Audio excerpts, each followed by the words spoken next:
বাজারে সয়াবিন তেলের সরবরাহ পর্যাপ্ত নয় বলে অভিযোগ সাধারণ ক্রেতাদের। তবে এই অভিযোগ আবার পুরোপুরি ঠিক নয়, কারণ 5 লিটার তেলের বোতল মোটামুটি মিললেও উধাও হয়ে গেছে 1 ও 2 লিটারের ছোট বোতল।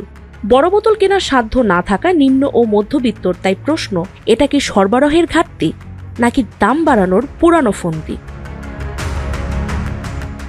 রাজধানীর খুচরা বাজার ঘুরে যে চিত্র মিলেছে তা উদ্বেগের। দোকানগুলোতে পরিচিত ব্র্যান্ডগুলোর 1, 2 বা আধা লিটারের বোতলজাত সয়াবিন তেল চোখে পড়ছে না বললেই চলে। সবচেয়ে বেশি চাহিদা সম্পূর্ণ তীর, তারপরে আপনার রূপচাঁদা, পুষ্টি, এগুলো চাহিদা বেশি। আর এগুলো বাজারে কম, আমরা কম পাই, কমই বিক্রি করি। ওইটার কারণে লোকাল কিছু কোম্পানির তেল বেচতে হবে। তীরের তেল বাজারে একদমই নাই, পাই না আমি। হঠাৎ পাওয়া যায়, স্বপ্নতে গেলে পাওয়া যায়, কিন্তু আমাদের সাধারণ বাজারে সিটির তেল কোনো তেল নেই। এমন একটা পর্যায়ে থাকে যেগুলি আমাদের রাখা আর বিক্রি করা সেম কোনো দেখা গেছে যেটা এমআরপি ঠিক, হয়তো এমআরপিতেও কেনা লাগে, অনেক সময় হয়তো 2-4 টাকা কমে 5 লিটার পাই, তাও যাও পাই ওই কিছু মানে লোকাল কোম্পানি যেগুলির নামও আমরা আগে দেখি না, আর যেগুলি ভালো ভালো ব্র্যান্ড যেমন তীর, রূপচাঁদা, বসুন্ধরা, ওগুলি অ্যাভেলেবেল পাচ্ছে না। দোকানীদের দাবি সাধারণ মানুষের প্রধান চাহিদা ছোট বোতলই, কিন্তু চাহিদা অনুযায়ী সরবরাহ মিলছে না।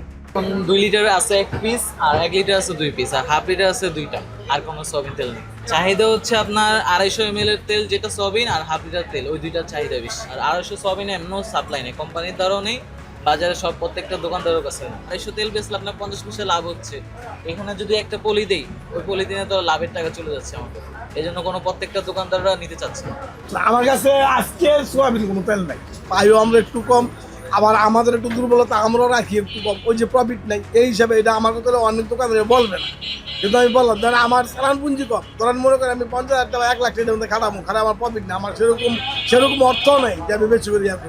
তো এদিক তো একটা দুর্বলতা, যদি মনে করেন প্রফিটটা একটু বাড়ায় দেয়, তাহলে আমার মনে হয় সবার জন্য ভালো হয়। সরবরাহের এই ঘাটতি নিয়ে খুচরা বিক্রেতারা ডিলারদের দিকে আঙুল তুলছেন, আর ডিলাররা বলছেন মিলগুলোতে উৎপাদন কম হওয়ায় সরবরাহ কমেছে, কিন্তু তাদের এই রশি টানাটানিতে টান পড়েছে ক্রেতাদের পকেটে।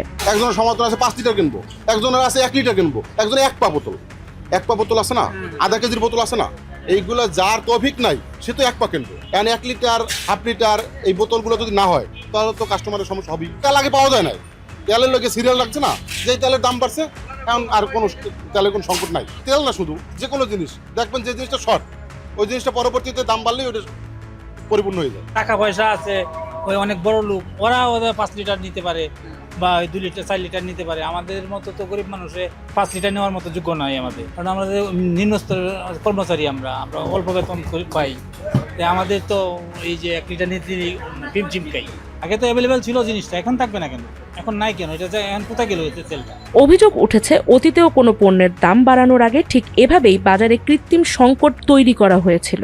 জ্বালানি তেলের মতো ভোজ্য তেলেও দাম বাড়ানোর পায়তারা চলছে কিনা সেই প্রশ্নই তুলছেন ক্রেতারা।